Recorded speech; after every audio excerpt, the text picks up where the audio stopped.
Dear students, now we study the chapter 10th of class 7th and the name of the chapter is Respiration in Organisms. Respiration से आपको पता भी होगा कि respiration की क्या प्रोसेस होती है, आपके अंदर भी होती है रेस्पिरेशन की प्रोसेस, सांस लेना और छोड़ना। यहाँ लिखा गया है नीचे कि one day Bujhav was eagerly waiting to meet his parents who were coming to the town after a year. एक दिन बुझाव अपने दादा दादी का वेट कर रही थी जो कि 1 साल बाद लौटे थे उनके टाउन में। He was in a real hurry as he wanted to receive them as a bus stop, और वो जितना जल्दी हो सका वो बस स्टॉप पर पहुंची। ही रेन फास्ट, में तेज़ी से दौड़ी and reach the bus stop in a few minute, और वो कुछ ही मिनट के अंदर बस स्टॉप पर पहुंच गई। ही वॉज ब्रीदिंग रैपिडली, फिर उसने वहाँ रुक कर क्या किया, सांस ली लंबी। His grand mother asked him why he was breathing so fast, उसकी दादी ने पूछा कि आप इतनी तेज़ी से सांस क्यों ले रहे हो। Bujhav told her that he came running all the way, कि वह पूरे रास्ते दौड़ती हुई आई है। But the question got stuck in his mind, he wondered why running makes a person breathe faster. उसके दिमाग में क्वेश्चन आया और उसने कहा, सोचा कि जब हम दौड़ते हैं तो हमारी ब्रीदिंग रेट फास्टर क्यों हो जाती है। The answer to Bujhav question lies in understanding why we breathe. जो आंसर है इस क्वेश्चन का, ये किसके ऊपर डिपेंड है कि हम सांस क्यों लेते हैं। Breathing is a part of respiration, why do we respire, अब हम क्यों रेस्पायर करते हैं। In chapter 2 you learned that all organisms are made of small microscopic units called cells. Second chapter में आपने देखा था कि जो हर कोई जो भी ऑर्गेनिज्म है वो क्या है, छोटी छोटी यूनिट से मिलकर बना हुआ है और उनका नाम क्या है, सेल है। A cell is the smallest structural and functional unit of an organism. Each cell of an organism performs certain functions such as the nutrition, transport, excretion and reproduction. हर एक सेल का अपना कुछ फंक्शन होता है, कोई nutrition में काम आती है, कोई ट्रांसपोर्ट करने में आती है, कोई एक्सक्रिएट करने में काम आती है, कोई रिप्रोडक्शन करने में काम आती है। हर सेल का अपना अपना काम होता है। To perform these functions the cell need energy, अगर ये सेल ये सब काम करेगी तो सेल को एनर्जी चाहिएगी। तो even when we are eating, sleeping और रीडिंग वी रिक्वायर एनर्जी, तब हम खाना खाते हैं, सोते हैं, पढ़ाई करते हैं, तब हमें क्या मिलती है, एनर्जी मिलती है। But where does this energy come from, लेकिन ये कहाँ से आती है। Can you say why your parent insist that you should eat regularly, कि आपके पेरेंट्स आपको बार बार क्यों कहते हैं कि आप खाना रेगुलरली खाओ। The food has stored energy, food क्या करता है, स्टोर करता है energy which is release during the respiration, तब हम सांस लेते हैं तो उस दौरान वो एनर्जी को रिलीज करने में हेल्प करते हैं। Therefore, all living organisms respire to get energy from the food. इसलिए जितने भी लिविंग ऑर्गेनिज्म हैं वो सभी क्या करते हैं, एनर्जी को प्राप्त करते हैं फ्रॉम फूड से, जब वो सांस लेते हैं। ठीक है। During breathing we breathe in air, हम एयर में ब्रीद कर सकते हैं। You know air contains oxygen, air के अंदर ऑक्सीजन होती है, एयर में ऑक्सीजन भी होती है, कार्बन डाइऑक्साइड भी होती है और नाइट्रोजन भी होती है, सारी गैसेस प्रेजेंट होती हैं। The air we breathe in is transported to all part of the body and ultimately to each cell. जो एयर हम ले रहे हैं, सांस ले रहे हैं, वो हमारे बॉडी के सारे पार्ट्स में जाएगी, ठीक है, और सेल के थ्रू ट्रांसफ़र हो जाती है। In the cells oxygen in the air helps in the break down of food, जब वो ऑक्सीजन सेल्स में जाती है तो सेल्स क्या करती हैं, जो खाना होता है उसको ब्रेक डाउन करती हैं। The process of break down of food in the cell with the release of energy is called cellular respiration. जब खाने को ब्रेक डाउन करते टाइम जो भी एनर्जी रिलीज होती है उसे हम क्या बोलते हैं, cellular respiration. Cellular respiration takes place in the cells of all organism, जो सेलुलर रेस्पिरेशन है हमारी बॉडी में जितनी भी सेल्स हैं उन सब के अंदर होता है। Sorry. In the cells the food is broken down into the carbon dioxide and water using oxygen. When breakdown of the glucose occur with the use of oxygen is called aerobic respiration. Food cannot also be broken down without using, this is called the anaerobic respiration. ये clear होना चाहिए कि aerobic respiration क्या होता है और एनाएरोबिक respiration क्या होता है। एरोबिक रेस्पिरेशन के अंदर क्या बोलता है कि in the presence of oxygen, oxygen होगी, ऑक्सीजन की प्रेजेंस में हम ब्रेक डाउन करेंगे खाने का। और एनाएरोबिक में क्या कहता है, in the absence of oxygen, खाने का क्या होता है, ब्रेक डाउन होता है। ये देखो प्रेजेंस और एब्सेंस की बात की गई है। ठीक है।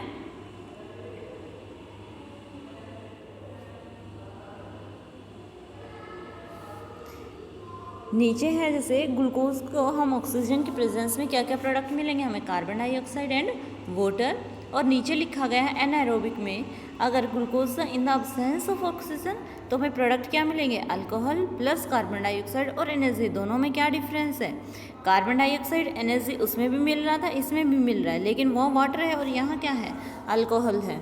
ठीक है, इनका डिफरेंस देख लेना, जो यहाँ चीज़ लिखी है वाटर का और यहाँ ये है, और ये दोनों चीज़ें क्या है हमारे पास, ये दोनों चीज़ें क्या है, सेम है। ये है एनर्जी, कार्बन डाइऑक्साइड और एनर्जी। ठीक है,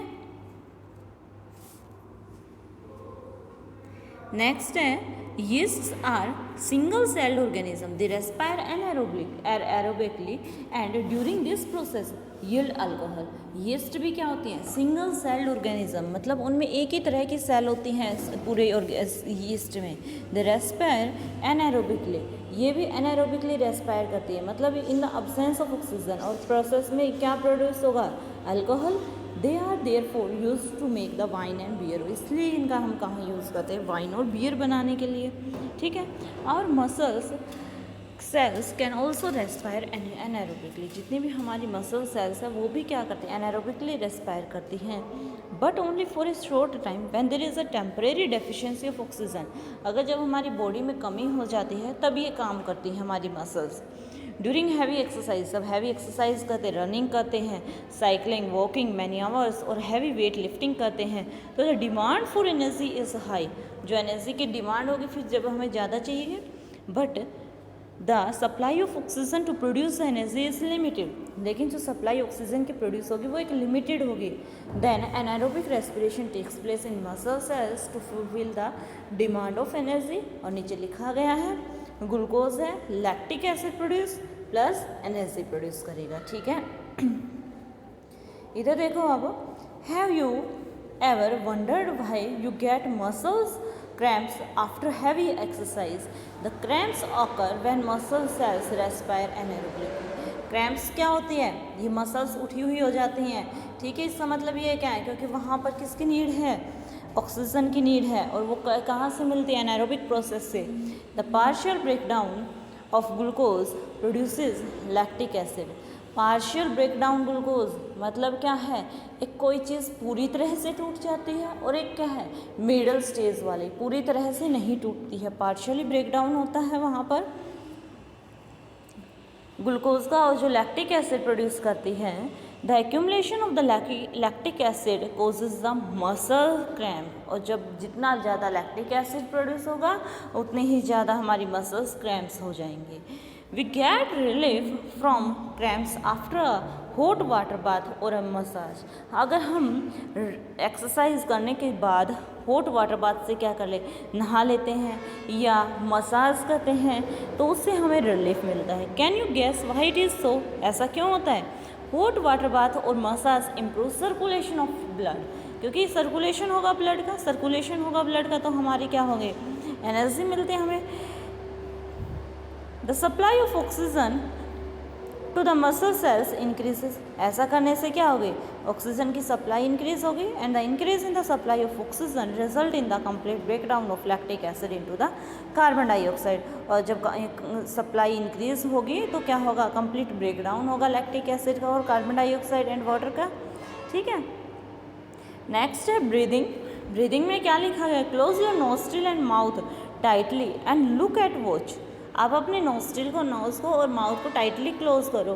ठीक है, और फिर आप वॉच की साइड देखो कि आप कितनी देर तक क्लोज कर सकते हो। ठीक है, what did you feel after some time, आपको क्या फील होगा। How long were able to keep both of them close, कि आप कितनी देर तक दोनों चीज़ों को क्लोज रख सकते हो।